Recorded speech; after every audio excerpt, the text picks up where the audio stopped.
రజక యువకుడిపై ప్రస్తుతం నమోదైన కేసు సెక్షన్లను వెంటనే తొలగించి అతనిపై అమానుష్యంగా దాడి చేసిన వారిపై ఐపీసీ సెక్షన్ 307, 119/4 ప్రకారం కఠిన చర్యలు తీసుకోవాలని రజక సంఘాల నాయకులు డిమాండ్ చేశారు.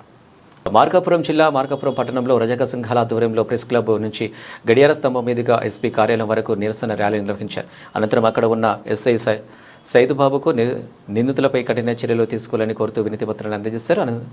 ఈ సందర్భంగా రజక సంఘం నాయకులు కనిగిరి బాల వెంకటరమణ మాట్లాడుతూ పామూరు మండలం బొడ్లగూడూరులో ఆటో నిమ్మకాయల లోడ్తో వెళ్తున్న సమయంలో జరిగిన చిన్న ఘటనను సాకుగా చేసుకుని ఆటో డ్రైవర్ను లాక్కెళ్లి స్తంభానికి కట్టేసి గుంపులుగా దాడి చేయడం హింస పరాకాష్ఠకు నిదర్శనమని తీవ్రంగా ఖండించారు.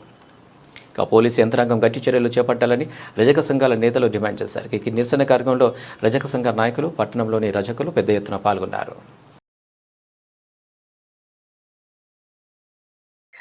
మార్కాపురం జిల్లా పామూరు మండలం బొట్లగూడూరు చెందిన మార్చెల వ్యక్తి నిమ్మకాయలకు పోతుండగా ఆ ఆటో తగిలి చిన్న దెబ్బ తగిలిన అగ్రవర్ణ చెందిన తిరుపతి గారికి ఆ ఫ్యామిలీకి గాయమైంది.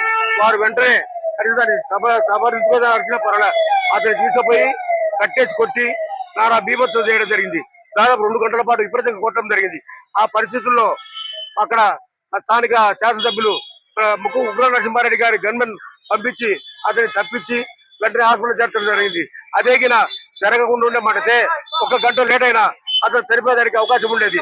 కాబట్టి ఇటువంటి వారి మీద కఠిన చర్యలు తీసుకొని అదేవిధంగా 307 సెక్షన్ అదే 119 సెక్షన్ అప్లై చేయవలసిన కోరుతున్నాం.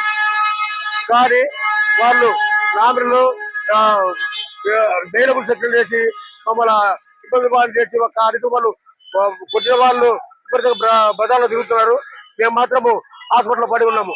కాబట్టి వాటి వెంటనే శిక్షించి మాకు కానీ బలహీన వర్గాలకు కానీ ఈ విధంగా జరగకుండా భవిష్యత్తులో తగిన రక్షణ చట్టం తేవాలని, ఆ రక్షణ చట్టం ద్వారా మేము సేఫ్ కావాలని, అదేవిధంగా వారిని కఠినంగా ఈ సెక్షన్ మీద మరి వేసి శిక్ష అనుభవించే విధంగా చేయాలని కోరుతున్నాం. మేము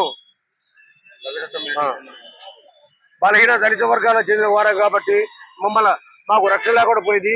కాబట్టి వారు ఆ విధంగా శిక్ష వేయడం జరిగింది. కాబట్టి మమ్మల్ని రక్షించాలంటే వారిని కఠినంగా శిక్షించే విధంగా ఆ శిక్షలు వేసి వారిని కఠినంగా శిక్షించినా కానీ మాకు కానీ భవిష్యత్ తరాలకు కానీ న్యాయం జరగదు. కాబట్టి దయచేసి ఈ ప్రభుత్వం ఈ ఎస్పీ కలెక్టర్ గారికి మేము మనవి చేసేది ఒకటే, ఆయన వారిని కఠినంగా శిక్షించవలసి కోరుతున్నాం.